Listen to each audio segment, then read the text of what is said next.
This is just the beginning. Welcome to the Critical Decade for Climate Action virtual event. I'm Dan Primack, business editor and author of the Axios Pro Rata newsletter, and coming to you from my home in Southborough, Massachusetts. Big thank you to Salesforce for making this conversation on climate action through the private sector possible. And welcome to our audiences on Facebook and YouTube and Twitter and LinkedIn, and of course, Axios.com. Please be sure to join in the conversation today on Twitter at Axios and with the hashtag Axios Events. Over the next 30 minutes, I will be joined by my colleague, Courtney Brown, and we'll unpack how businesses are making sustainability integral to their strategy and minimizing their own carbon footprints. And our first guest is the CEO of Patagonia, Ryan Gellert, joining us from Ventura, California. Hey, Ryan. Hey, Dan, how are you? Good. Let's start here with you. You're known as kind of being this avid rock climber, backcountry snowboarder sort of person. How much does that, your personal experience, inform how you think about sustainability in your day job?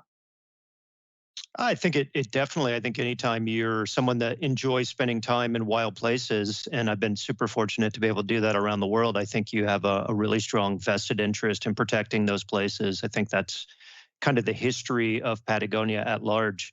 What I would add to that is I'm also the father of 2 young kids and someone that spends time, I grew up on the beaches of Florida. I live here in Southern California now and love spending time in the mountains and with my family. And so it's important on many, many fronts. You also are somebody who's got an MBA, and my understanding is in MBA programs, there's always this conversation about what companies should do in terms of, call it community involvement, broadly speaking, compared to profit. How do you kind of square that circle?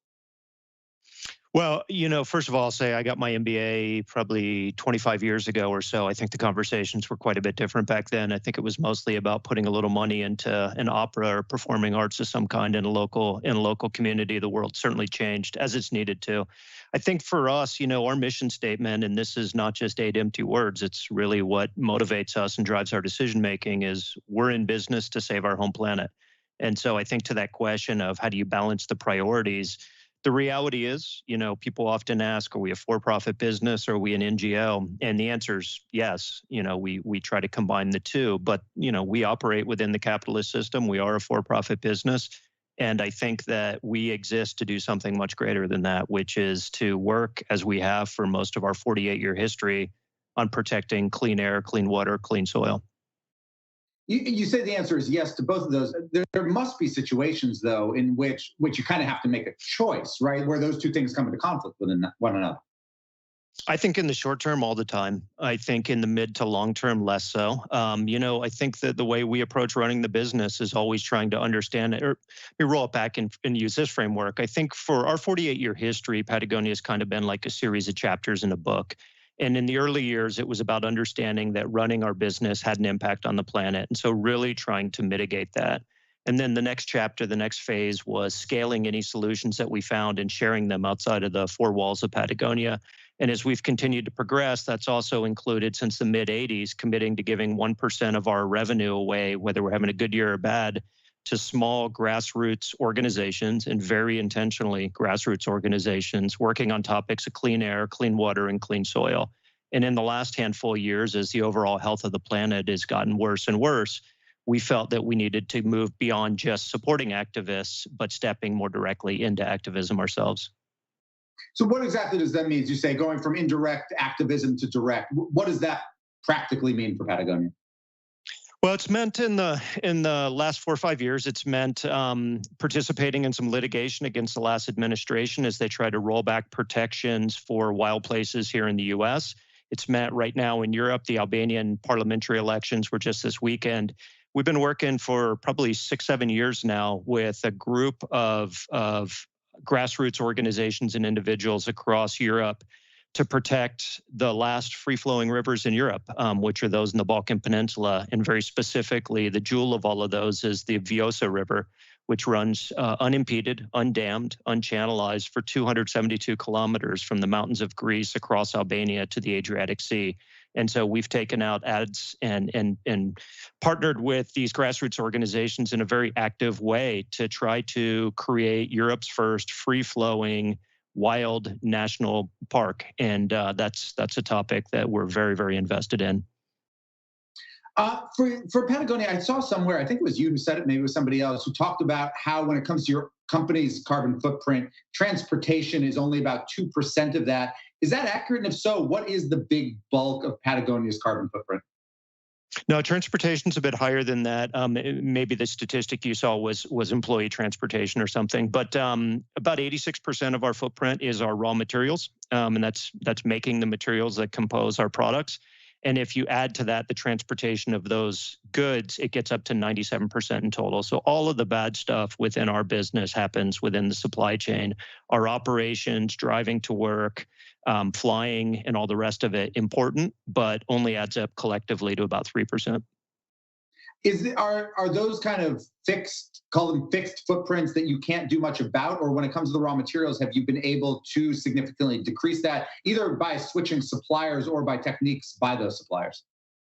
Yeah, I think that in our footprint, in our supply chain, I think therein lies some of the most difficult challenges, but they're not all of equal difficulty. And so we have been slowly and steadily transforming our business to one that's overwhelmingly using what we call sort of responsible materials. And that includes recycled materials. 68% of our product fabrics in total volume in our last fall season, fall 20, were made from recycled materials. We are switching. We've not used anything but organic cotton, 100% organic cotton since the mid-90s.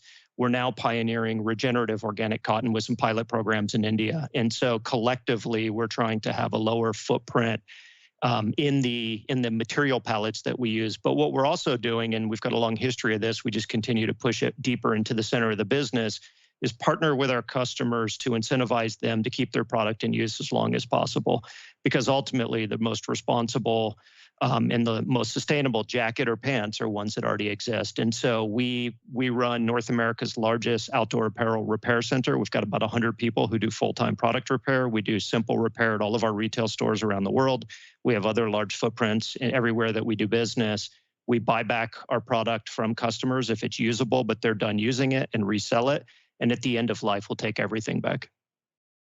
As a piece of that, you guys made an announcement relatively recently, a couple of years ago to start, but really recently, that you were no longer going to put branded corporate logos on your apparel, which was not a big part of your business necessarily, but if you walked around Silicon Valley, you seem to see everybody wearing a Patagonia something with their logo on it. How much of that decision was what you just said, this idea of making apparel last longer? And how much of it was you guys not necessarily wanting to be affiliated with everybody who was putting their logo on your stuff? Well, I think as far as our logo program, we've always had some kind of framework around it. And so there was never been a point in our history where we would sell logoed product to just anybody that showed up. And so we've always been a little bit restrictive there. I think probably the evolution that you're referring to most recently is one where we have just decided that, or come to understand actually, that if a product has a company's logo on it, and say an employee gets it through service at the company, if they move on from that company, they're not likely to continue to wear it, and they're less likely to be able to give it to somebody else because of the logo. And so we just felt that was really incongruous with our desire to keep product in use as long as possible. So we're not actually moving away necessarily entirely from company logos on product, but we're exploring much less permanent ways of applying them.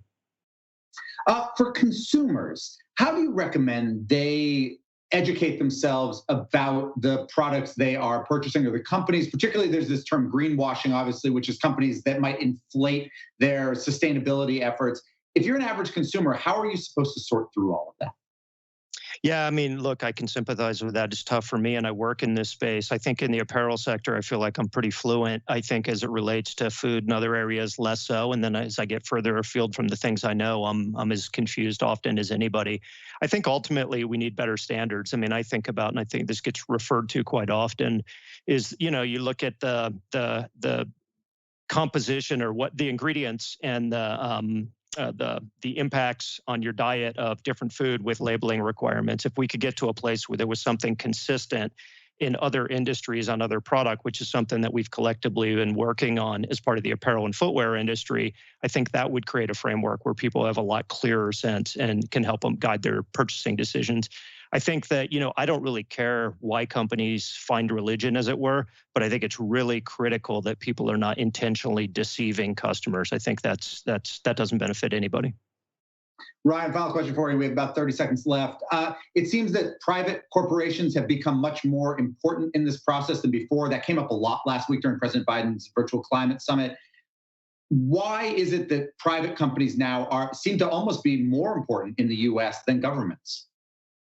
I think both industry and government have been really slow to tackle some of the biggest problems that we face as humans. It's a climate crisis, the ecological crisis. I think it's voting rights. I think you see a whole host of things where, our systems are kind of cracking at the foundations. And I think that the mechanisms that are intended to prevent that are not showing up consistently. I think that, business is now begrudgingly stepping into a space that I think has been under-supported by government. And I think that, given the existential nature of the climate and ecological crisis, I think that we're going to need government, we're going to need business, we're going to need individuals, both in their decisions, but also in their role as part of civil society to solve this problem that we've created. Ryan Gellert, CEO of Patagonia, thank you so much for joining us. Thanks, Dan. And next we have our View from the Top segment with my colleague, Axios Vice President of Communications, Yolanda Brignoni. Thanks, Dan.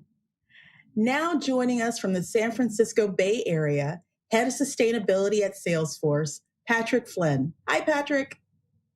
Hey, Yolanda, how are you? I'm good. How are you? Thank you for joining us today. I'm doing great. Thank you so much. I'm so excited to be here. Right. Well, let's get into it. As we all know, 2020 just redefined business as usual, especially how we commute, work, and convene. Can you share a little bit about how Salesforce was able to meet its goals in a year of such uncertainty? Sure thing. You're right. 2020 was a year like no other. We faced a health crisis, an economic crisis, a racial justice crisis, and all the while, the climate crisis was there, present, and something we needed to address as we thought about building back better. Salesforce is an innovative, agile company driven by its values. And so in moments of risk and crisis, we see an opportunity. There's a chance for leaders to step in, take bold action, and show that business is the greatest platform for change. So what we launched last week was our Stakeholder Impact Report. And that's the place to see how Salesforce took a whole of business approach to impact. Over the past year, we launched work.com, knowing that everyone's going to need to experience new ways of living and working in this future. We helped governments around the world with vaccine distribution through Vaccine Cloud and sourced 60 million pieces of PPE. We also launched a racial equality and justice task force to help fight injustice.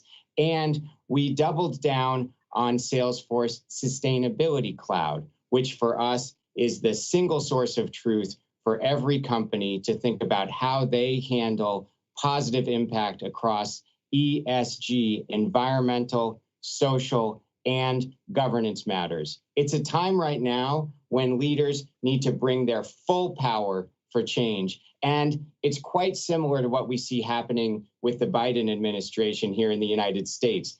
They are taking a full government approach, a whole of government approach towards climate action in particular. We saw that out of the summit last week and the ambitious nationally determined contribution that the Biden administration set for the United States as we look forward into climate action as a way to create jobs, help the economy, and help deliver equality.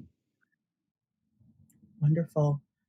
So Salesforce has taken a very strong focus on trees to fight climate change. Can you talk us through a little bit about why you have moved in this direction and what you're hoping to achieve with this initiative? Yeah, I'd be happy to.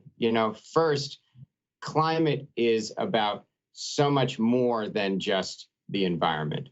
Climate action underpins 90% of the metrics underneath the 17 SDGs. Climate action is first and foremost about equality. It's those with the least who suffer the most when the environment goes wrong. It's also a way to create jobs, support human health, and deliver the relief that our ecosystems so desperately need. Now, trees and our natural ecosystems are in peril. We are losing our ecosystems at ever faster rates, and it's time for leaders to step up and first and foremost, stop deforestation and also think about how trees are such a vital way to bring carbon emissions back down out of the atmosphere. They're our best carbon sink. And on top of all of that, we all have just such a personal connection to trees. Everyone out there can picture a tree that they love. And so action for trees can take place at all scales, from you as an individual, in your community, or in your backyard, or at large scale. So Salesforce, about a year ago, helped the World Economic Forum launch OneT.org with a mission to see an additional 1 trillion trees on our planet by the end of this decade. And that again means, first and foremost, stopping deforestation, protecting what we have, but also thinking about adding the right trees in the right place with the right care, and doing so in a way that really creates a vibrant ecosystem and jobs and supports the local communities. When we launched that 1 trillion tree campaign, we also set a 100 million tree goal for Salesforce alone over the course of the decade. And just last week, we announced that we're already 10 million trees on our way, supporting 19 projects globally.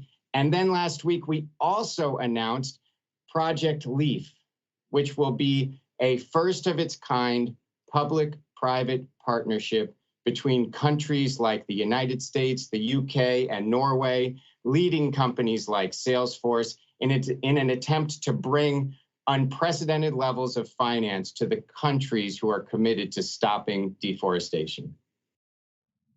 Wonderful. There's also a big push for businesses to be much more transparent. Soon it will be mandatory for companies to report on environmental, social, and corporate governance data. What should businesses be doing now to get ready for that?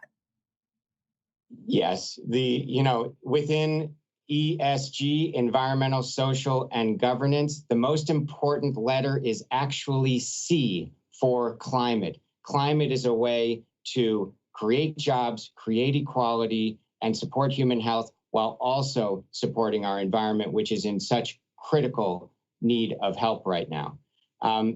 For companies, their climate data needs to reach the same level of quality as their financial data. We see that being pushed from forces like the Task Force on Climate-Related Financial Disclosure, which Salesforce has been an early and firm supporter of.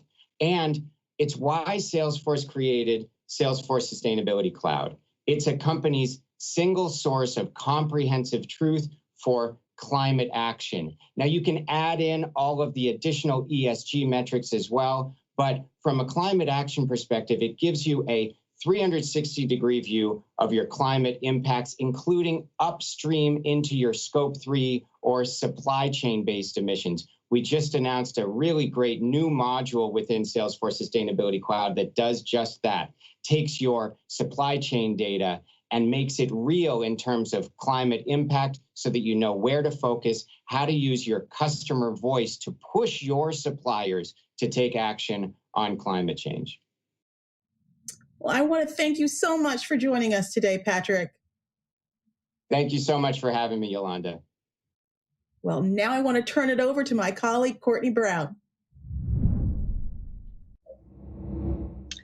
Thanks, Yolanda. I'm Courtney Brown. I'm a business reporter at Axios. Our final guest today is Mindy Lubber. She's the president and CEO of Ceres, and she's joining us from Boston. It's really good to see you, Mindy. Great to be here, Courtney. Thanks for having me. You've been described to me as a pioneer and sort of a rock star when it comes to the nexus of corporations and climate change. So I'm really, really excited to speak with you today. And here's where I want to start. Every day, it seems like some corporation, a major corporation, is issuing a press release with a climate change related pledge. Maybe it's FedEx saying that their delivery vehicles are going to be carbon neutral by 2030 or 2040, or others pledging to have net zero carbon emissions by 2030 or 2040 or 2050. Can you help me understand what we should make of all of these press releases? So I'm going to tell you the good, bad, and the ugly, although I don't think there's as much ugly in this instance. The good is we are witnessing a mini revolution. 2 years ago, if I did talk with dozens of CEOs and leading investors and saying, you've got to find a way to get to that net zero future, that climate change is an existential threat. It's a threat to our planet, our people, and our economy, and that we don't get there. We don't solve this problem without a partnership between public and private partnerships, meaning it's not all about government, although government indeed has a role to play. And so there's no question that there's been change within the corporate and the financial community. Part of that change has come from the fact that the data is just clear. I mean, let's just think. If you have 20 events in a year that cost $1 billion from climatic changes, that's telling us something. If you have parts of the world that will get so hot that millions and millions of people have to migrate from their homes, that's telling us something. So we've got an existential threat.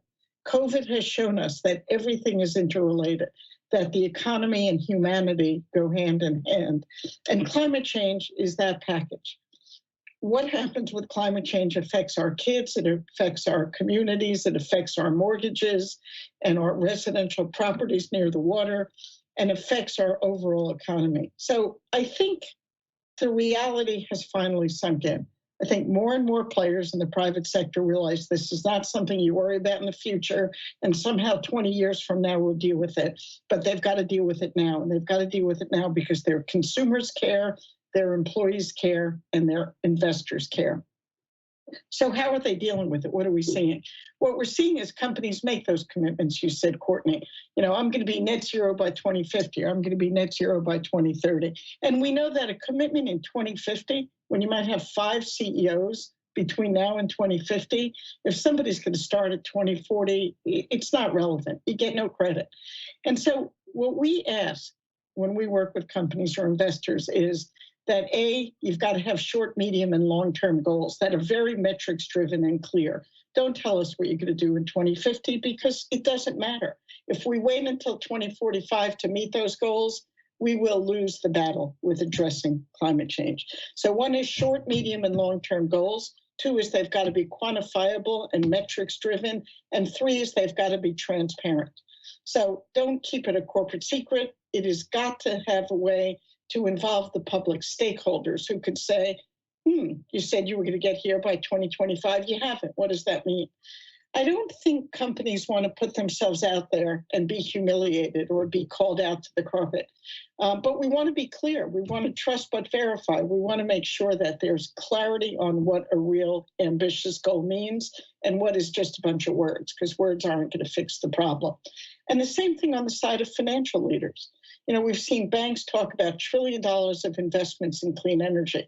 That's great, but where and how do we make sure it's in all parts of the world, not just in the United States? And how do we make sure that they stop financing the dirty fuels and finance the clean fuels? So again, we need transparency, we need short, medium, and long-term metrics, and we need to always be watching, trusting, but verify. Okay, so those 3 things that you just laid out, just answer this question for my inner cynic. Is that how we should tell whether these pledges that corporations are making will actually help move the needle and will actually help the U.S. achieve its climate goals? Or is there a way to tell if it's, quite frankly, just PR? Yeah. Well, the way to tell is to monitor. We just did a benchmark. We have 100 of the largest emitting companies who are being badgered by, pushed by their own investors. We have 550 investors, $50 trillion in assets under management who have said, we are going to push the 160 largest and 160 largest polluters in our portfolios to change what they do. And about 80 of those companies said, great, we're changing, we'll do everything. But we then benchmarked it. We looked at what is the company really doing? Are they just reducing their greenhouse gas emissions, but they're still taking the wrong policy positions and they're supporting the Chamber of Commerce who may be trying to kill a bill? That's not good enough. Are they supporting the wrong things? So it has to be consistent. If companies say they're going to reduce their carbon emissions, it means bring them down. It doesn't mean buy carbon credits and plant a bunch of trees. I mean, there are natural climate solutions that do sequester some carbon, but that can't be your plan. The plan has to be show your investors and show your consumers and show your employees, company X, how are you going to meet those goals by 2025, by 2030, and by 2040? And realize the world's watching. We're in a very different world. You can't say something anymore and do the opposite. It comes back to bite you at some point. So companies realize this, and we know quickly if General Motors and Ford say they're going to do something, but at the same time they're fighting California auto efficiency standards or fuel economy standards, then they're not being a leader. They're being a laggard in our mind. And we've got to be watching that. And we've got to be benchmarking and comparing companies against others in their sector. We've got to know that boards of directors of companies are actually overseeing climate change and how companies are dealing with it. And that CEOs are prioritizing it. It's not being driven off into a corner.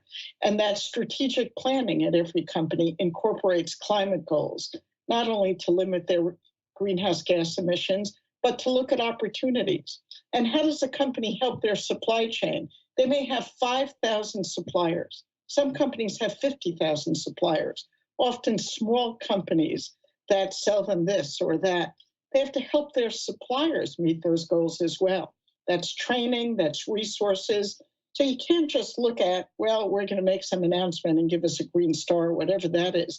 You've got to do it. You've got to be clear. You've got to be consistent on policy at a board level. And you've got to help your supply chain if you think you're going to get there. So is there a centralized body kind of outside of the private sector that is checking up on what companies have said versus what they're doing? Should there be a centralized body outside the private sector checking up on this? Right. So, Courtney, there's not. It's the right question. And there ought to be. So let's start with one thing we're asking the Biden administration to do. The Securities and Exchange Commission is the place where if you are a publicly traded company, you've got to disclose all kinds of data on how you're dealing with inflation risk or trade risk or resource risk. Our position is you ought to be talking about climate risk as well. So there is a mandatory explanation for how you're addressing risk. And we take climate risk out of the ghetto of it's some environmental problem and only an environmental problem. It's an economic problem. It's a material risk. And all of our federal regulators need to be looking at the risk and starting to address it. And that's a relatively new thing. But the SEC, I'm going to bet you, I'm not a betting person, so we'll make it a 3-cent bet or something like that. But I'm going to say that it is likely over the next 2 years, we'll see the Securities and Exchange Commission mandate the disclosure of climate risk. Now, that won't be everything, all the information, but it's a good start. We also may see the Federal Reserve starting to oversee banks and financial institutions because they realize now that climate risk is a systemic risk to our entire economy and that you can't leave it voluntary. That if something is going to put our entire economy at risk, it should be regulated so we don't have the meltdown of the late 2000s or even the economics of COVID and how much it did to our economy. So I think our Federal regulators and state regulators have to be looking at these issues, starting with the SEC, starting with the Federal Reserve. I could give you initials for 10 other federal regulatory agencies. They all have CFTC, Commodities Future Trading Commission. The list goes on and on. I won't bore you, but I will say that 1 year ago, I don't know that I would have stood here or sat here and said, the Department of Treasury ought to be dealing with climate risk as a risk to our entire economy. And what do we now have? We have Janet Yellen, who did a speech last week on climate risk, who is bringing together every federal financial agency to look at climate risk and how to address it. So the answer is we don't have that right repository right now that says everybody should put their information in. There are a lot of private sector or advocacy groups that do benchmarking.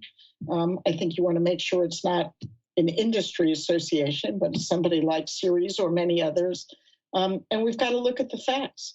And then people have to respond. If you're a consumer, shop at a company that is getting good grades on these things. Give them your money, not someone else.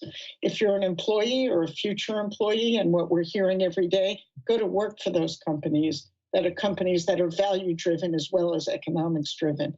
And frankly, our investors who make up the Ceres Investor Network on climate risk, they want to see companies integrating climate into everything they do, from the boardroom all the way through to the supply chain. Thank you so much to Mindy Lubber, President and CEO of Ceres. Thank you so much for joining us today. Good to see you. Great. Thanks, Courtney.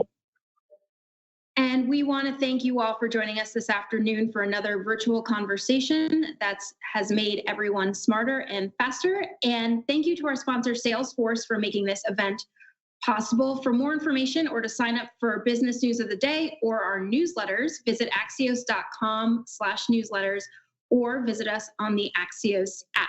Thank you again for joining us, and we'll see you on axios.com.